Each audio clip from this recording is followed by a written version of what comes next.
Hello and welcome to the MHG podcast. As usual, life could be a little bit miserable, life could be a little bit dark, so we're here to bring you as much light and as much joy as we can for the final time this year, or the first time this year, depending on when you're listening to this. Actually, it's the new year when we're recording, so it's the first time this year. But joining me for the first time this year is Stu. How you doing, Stu? Yeah, I'm kind of confused now. Because like time traveling been going on or something, but yeah, no, it's the new year. It's time for a new Brad and a new Stu. But you're not going to get a new Brad and a new Stu. It's just going to be the same as ever. Hello. I'm literally being rebuilt, so you know. That's true. That is true. No more bits of you are allowed to come off in 2025, though. No, that's my New Year's resolution, not to lose any more limbs. Yeah, I think it's a solid one. I think for most people, that's an easy resolution. It is, but you're a different case, aren't you? Well, I've always been a different case. That's right. It's It's just, as long as I don't lose hands, I'm all right. Yeah. If I lose hands, I can't play video games as easy. I know. Although I've seen some videos of people who are, disabled who have got some really good workarounds. There are ways, obviously, but I'm too old to really want to relearn all that. I hear you. So, yeah, just you can take everything. Like, even if I lose my arms, just reattach my hands somewhere so I can have some kind of weird controller type thing with hands. I quite like the idea of building some custom controllers to cope with the different disabilities. Yes. Well, there are plenty. SpecialEffect, I think, do them and stuff like that. Yeah. But they could do it like based on grants and stuff. And by the way, shout out to SpecialEffect, who are an amazing charity that allow disabled gamers, especially young kids and everything like that, to be able to enjoy video gaming like everyone else can. So we wasn't planning that, but shout out to SpecialEffect. Yeah, big shout out to them, definitely. Yeah. And for that, if they fancy sending me a custom Dance Revolution mat for amputees, I'll take it, even though I don't play Dance Revolution because I can't dance. No, I've tried doing those things. My brain just doesn't work that way. I just can't do it. No. Talking of dancing and revolutions, Sid Meier? Yeah, Sid Meier. That's a video game, Stu. Sid Meier's Revolution. Civilization Revolution, which was on the PSP initially. Oh, right. Or Vita. The Vita, PS Vita. It was a cut down version, which they then released on PS3, I want to say. Right. Or PS4, one of the two. But yeah, it was a cut down, like, quick action style version of Civilization. It was really, really good. So they call that Civ Rev? Civ Rev, yes. Nice. They do, actually. Yeah, it's good stuff. Yes, it's permanent because Civilization Revolution. No, Jesus Christ. Sid Meier's Civilization 7 is coming later this month. Oh, really? That close? Yes. Wow. Yes. And it should work on a Steam Deck as well because it's getting console releases. Whoa. Anyway, we haven't been playing Civ Rev or Civilization. Now I'm just saying Civ Rev all the time. And it's a new year. A scoring system remains, whether you like it or not, Stu. So it's noises out of 10. Oh, yeah. That's it. 2025 is noises out of 10. I don't care. You haven't got to do it, but I'm going to continue to do it. You can do it when you feel it's the right thing to do. If it makes you happy. Yes. Oh, it always makes me happy. What have you been playing? Well, I've been playing 3D Don't Die Mr. Robot, which it seems like it's been brewing and around for, I don't know, years, because we talked about it, I can't even remember now, a long time ago. In fact, I should look it up, really, because it'll be interesting. But I think it was about a year when I played the demo. Yeah. I played the demo. It was during the Next Fest. It was during one of the Next Fests. Yeah. Sure it was. Yeah. I played the demo and thought it was great. Not sure whether it added a lot to the original game other than being a lot more attractive. But Yeah, enjoyed it. Just thought it didn't perform very well on Steam Deck. It was really strange. It was like maxing out the Steam Deck, even though it's like a game that, it looks like it could have been released in 1993 kind of thing. So, has that changed? Yes, in a good way. In a good way. Obviously. Yeah. Obviously, a very good way. It's a very appealing looking game. And it's like, does it run okay now as a full release? Yeah, it does on the Steam Deck. Absolutely fine. I still don't think it's beautifully optimized. Like, I don't think I've been able to lower the TD, whatever it's called, the power consumption for it. I don't think I ever do that anymore. Yeah. Oh, sorry. I don't think it kind of, it still kind of runs pretty much kind of, you got to whack it right up kind of thing to make it work properly. But hey, if that's what it needs, that's what it needs. But, sorry. It's the post-Christmas cough.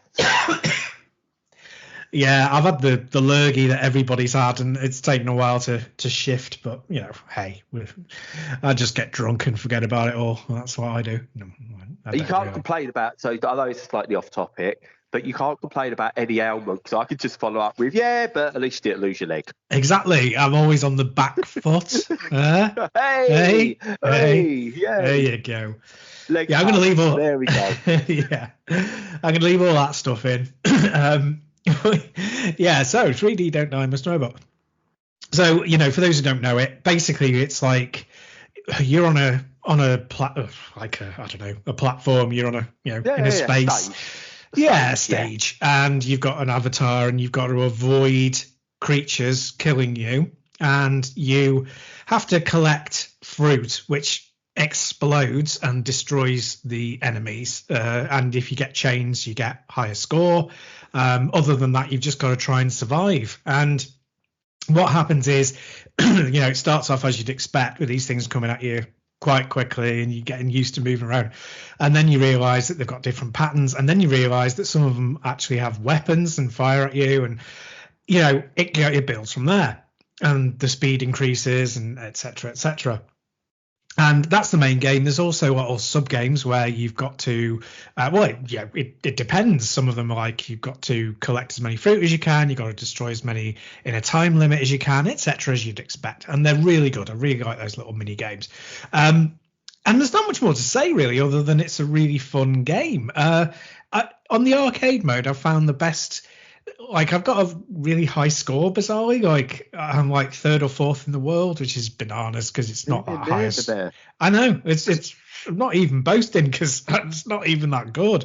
But I think it's just because I don't know what it is. But what I've been doing is just like leaving it as long as possible to let the screen fill with as much fruit as possible, and then get a massive chain, and you get a really good score. And you can go. I've managed about a minute and 20 seconds without setting off anything. That's quite impressive.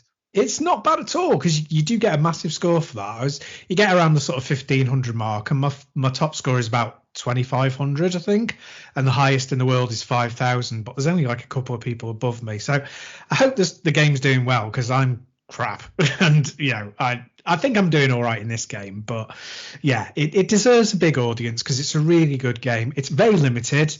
It's limited by design. That's not a design flaw.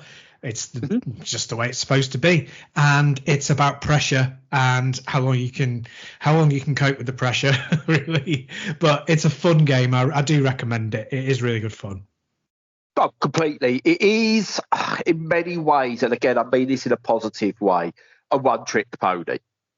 Even the mini games are variants of what the main game is. But it's that's a good thing. Much like Tetris, much like Droplets, much like Geometry Wars, things like that. It's gone right. Here's what we're doing, and this is what we're doing.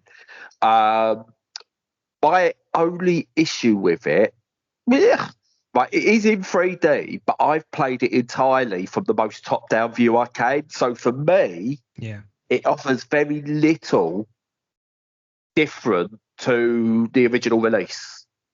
Yes. And that's not probably what they was going for. But the original definitely didn't do the numbers that it deserved to do, because for me, when that first came out, I played it to death on the Vita. I've got it on Steam Deck. I think I had it on every single platform it was released on. I picked it up. It's one of my all timers. Definitely, like, if you're going to go for like top 20, top 10 kind of thing, that it's someone makes you go, oh god, yeah, you've got to pick that up if you get a chance. Every now and again, I still pop back and play it. And the 3D version, yeah, it looks nice, and there's a couple of different bits in there, but it wasn't needed. It's an unneeded sequel, but I get why they've made the sequel, to maybe see if they can have a second bite at getting actually some good numbers. Yeah. So yeah, it's a shame it hasn't done the numbers, or the first one didn't do the numbers it deserved. I actually think Mr. Robot is a cool character because he's so basic. It reminds me of like the Dizzy Egg. As a character, it's like the most basic thing with just some eyes stuck on. And I think that's a brilliant idea. And the game itself feels like a much better, not constricted version of Fast Food Dizzy in some ways as well. So it feels like there is an influence there. And obviously influenced by Geometry Wars, Pacifist Mode as well, and stuff like that. So there's lots of entries there, and the game itself is amazing. Just yeah, it's a weird sequel that I want to tell people to go and buy, but also it's not needed if you've got the original. But support these guys because they deserve it for what they've created. Yeah, I agree. I think, it's one of those where the game deserved to sell more, and I think the developers probably recognised it had to be tarted up visually if they wanted to keep, getting the numbers they really deserve for the quality of the game. But I think you could, if you're doing a sequel, or even for this release, something that utilised that 3D perspective.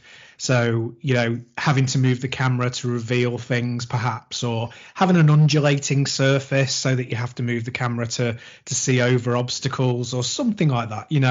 It doesn't do that. And like you said, if you shift out of that regular plain view, you can't see things, and it doesn't benefit you to kind of focus on a different area. You need to see the whole of the arena at once, really. So, you can't really utilise it. But hopefully, fingers crossed, now they've got the game engine, they can make a proper sequel, and start bringing some of that stuff into it.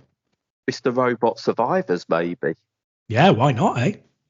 Hey, it's suited. It's got the mechanics there that you could add a Survivors kind of mode to it.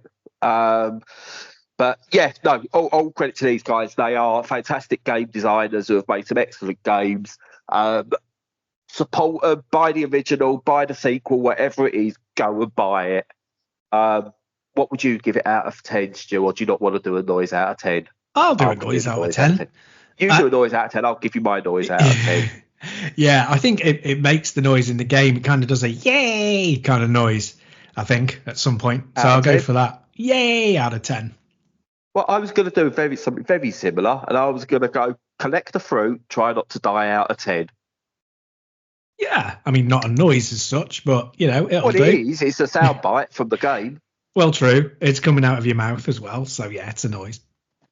Or you can do that robot thing that chases you, the big mean one. The big one. Can't kill. Yeah. So it's out of 10.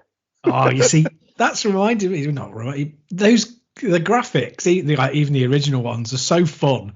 They're so simple, but really fun and memorable. They're and really again, good. I mean this in the right way possible, right? And it's no insult. They are so shit. It works. They are so basic. It's like he's gone for the Thomas Was Alone style, but with eyes. Yes, yeah. It's kind of like what they've done, and it just works so well. It's a fantastic game. And they can put either of those scores and quotes on their Steam page if they want, because if they want to try and write out any of those noises out of 10, feel free. Yeah, they should go for it. Indeed. I've not been playing. Well, I have actually played a bit of Don't Die, Mr. Robot over Christmas, but that's not what I'm going to talk about. because I'm talking about something that's a bit of a murder mystery, a bit Agatha Christie, if you will. Right. That could be rhyming slang, couldn't it? I've been to an Agatha Christie, a murder mystery. Start of a rap, yeah, maybe. Yeah, I'm not going to go into a rap. I can't rap. Oh, shame. No. Yes, I know. But apparently Edith came. Well, do you want to do a rap based on Agatha Christie for the podcast? No stage fright. Honestly, it ends up with lots of swearing and insults and the words choo-choo train in it every single time. That seems to be her gangster rap trademark. The words choo-choo train just come into it. But she can freestyle. Honestly, boss. I'll try and get a recording one day and we'll put it on the podcast. Anyway, I've been playing Loco Motive. And it's a point and click murder mystery set on, I don't know if it's actually the Orient Express, because I actually played this quite a while before Christmas and haven't got round to talking about it because I had a build up.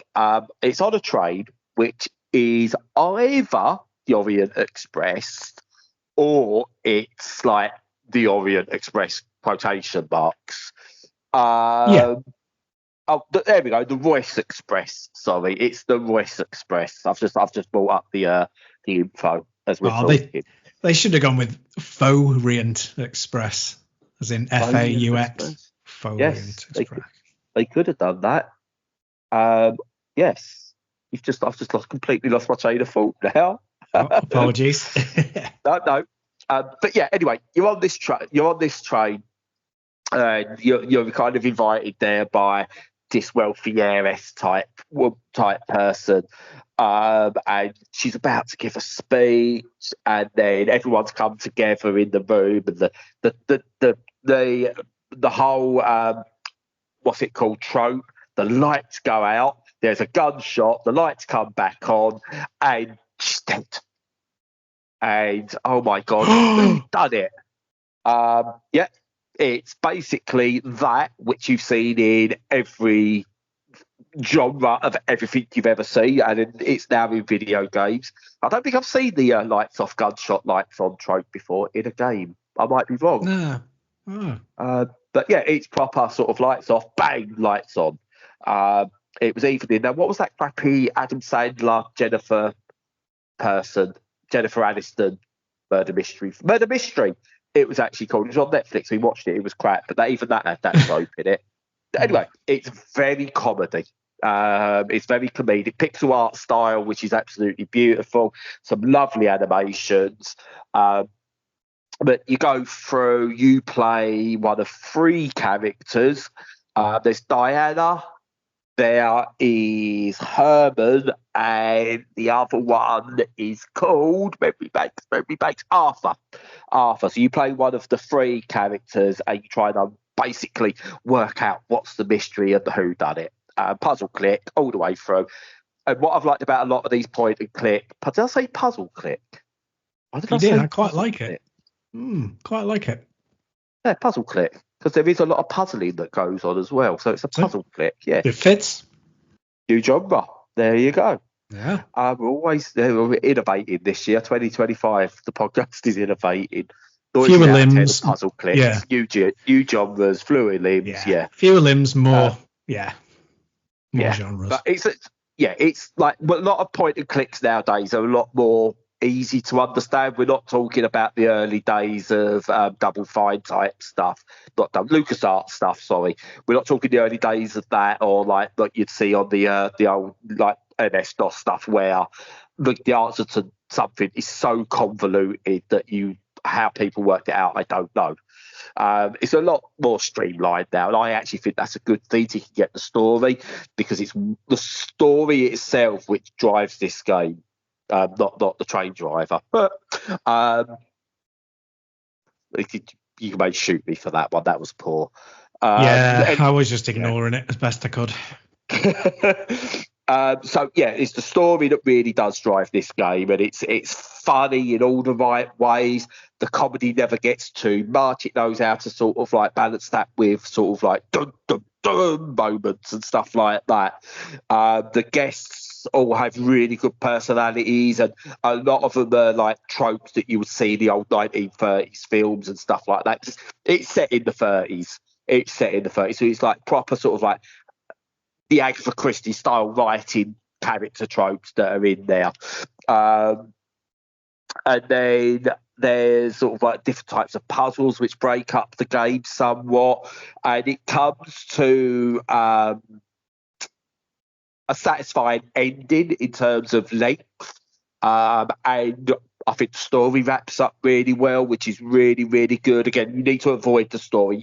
Yes, you know what an Agatha Christie style, Orient Express style story is, but you still don't want to ruin it because it does a few different things which are really, really cool. And as I said, the pixel art animation is really well. The details in the background, they just keep surprising you every time with like how much quality and detail has been put in there. Fully voice acted as well for the most part. There's a few like I think dialogue trees where it's not, but the main stuff is all fully voice acted, and that really helps with getting some of the humour across. Because I don't think it's possible to play a game that's got humour by just reading it. Wouldn't you agree, Stu? Oh, absolutely. Yes. That'll become pertinent at some point. But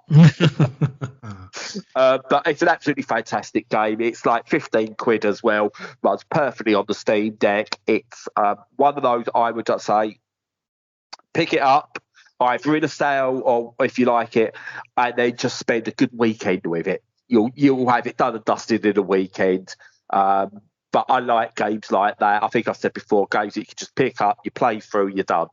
And you just get satisfied. I don't know if there's like multiple endings or anything based on choices or anything like that. I've played through it once. I enjoyed my playthrough, and that's it for me. I'm done. I'm really enjoying it. I'm not in a bad way. It's like satisfied. I don't want to go back and make choices I wouldn't make and do other things that I maybe wouldn't do just to get potential other endings. That's not for me. But I get absolutely astounded. And I think, Stu, unless you've got any questions about it, this gets a no out of 10. Sounds right to me. Yeah. That's nailed on.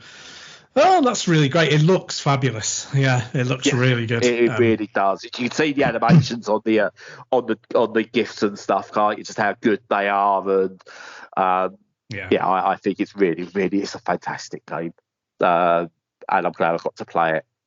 Well, yeah, I'm very much in the camp of something. There should be more games. Like, I mean, in terms of percentage of the number of games that are released, there always should be the highest percentage of games that are completable within 5 to 10 hours, I would say, especially as like short, they consider short games, but for me, short games are like those experiences where you play it, it's an hour. They're short games for me. But that 5 to 10 hours, that's wheelhouse for a lot of games. A lot of them do try and extend it beyond what's needed. Yeah, and I think, if you think about, I know it's always difficult to talk about cost and comparing it to other stuff, but if you compare it to like how much you pay to go to the cinema and the relative always amounts, how everyone compares stuff in it. It's always the cinema. I know, it's always the same. It's not like your Netflix subscription or anything, It's like no. If you compare it to going to the cinema, you might as well just buy the house. It's fine. Exactly. But yeah, no, it's such good value for money when you're paying, 5 or 10 quid and getting 5 or 10 hours. I always think anyway. I think that's a crazy amount of value. Cup of coffee, whatever kind of, 15. By the way, you could get just for anyone who really cares. There is a bundle which includes the soundtrack as well, and it's just beautiful jazzy lounge music. If that's your jam, get the soundtrack as well, because it's really cool background music, like you're in the lobby of a posh hotel back in the day or something. You can get that for literally, I think, like £2 more, the soundtrack. So very good. It is really, really good, and the whole experience is brilliant. And for me, I think it was a great way to finish off 2024. Marvelous. because hopefully next week we're going to start looking at our games of the year. Yeah, we are. We are. I'm still not sure what format it's going to take because I still haven't got a clue what I'm going to put at number one. Do we have a limit of the amount of games we can have at number one, Stu? Because so far I've got about 5. Yeah, I don't think that's how scoring systems work, is it? But I think we should just do it however we want. Yeah. Freestyle. What we actually need, and I might see if I could do it, is we actually need what is our out of 10, and that's the number one game. It would be.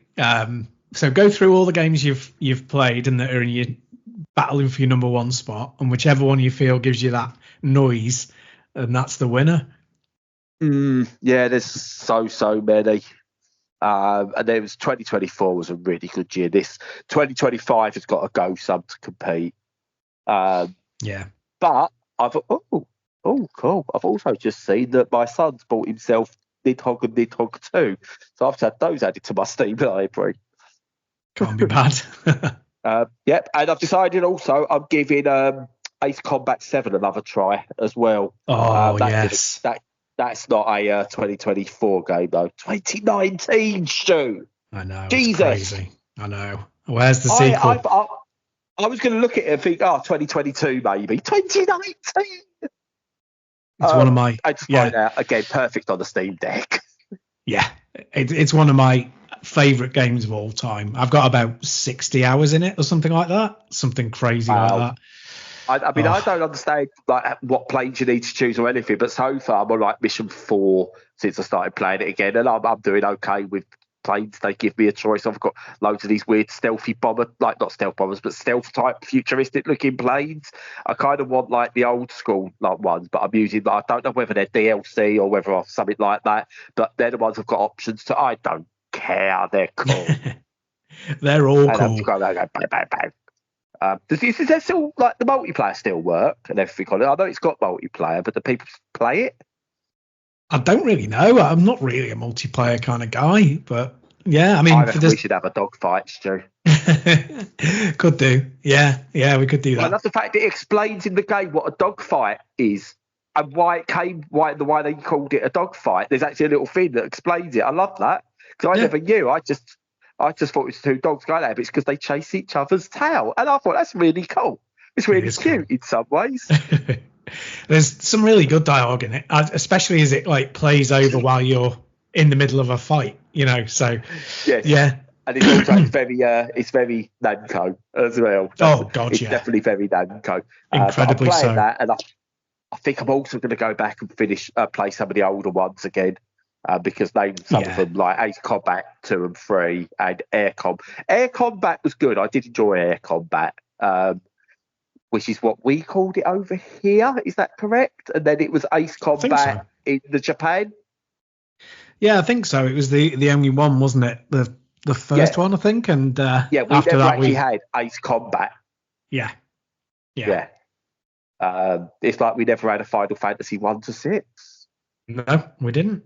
No, they don't exist. No such thing. But for someone, you will. But yeah, no. For Ace Combat 7, I recommend going in on easy and going through, because you're never going to know exactly what to do with the mission until you've played the mission. So go into every mission just kind of having a bit of a laugh, working out where all the targets are. Do it on easy, gain some money, then go back with the right equipment later and do it on harder levels. And it's a really good way of, getting into it. Yeah, it's got like free mission and SP missions and stuff like that, hasn't it, for when you finish it. And I think you can actually do them anytime because I've got access to them already. And I've literally only played it on Steam now for 3 hours. That's all I've got on it. I think I had it on Xbox or something, or Xbox One, maybe. I don't know. It must be Xbox One, because that came out in 2012, the Xbox One. That's not right. Xbox, I don't know. Yeah, no. 2012, that and PlayStation 4, 2012. They're still modern consoles to me, brand new. 12 years. That's crazy. Jesus Christ. Do you know what? It doesn't take 12 years, Stu. What's that? Me trying to finish a sentence and get out of a podcast. It can take a while. Yes, I'm not going to shut myself up anymore, though. I am just going to humbly pass over to yourself. Okay, I'll shut you up. That sounds good. Yeah, no, so, fantastic game. One of my favourites, as I say, and I really hope there's a sequel, but who knows with Namco, they like to leave things a few years. But anyway, other than that, yeah, as Brad said, looking forward to doing the Games of the Year. However, we manage the format, and that will be out, fairly soon. So listen out for that. Apart from that, as usual, follow us on all the socials. Check out all of our content on the various media sites.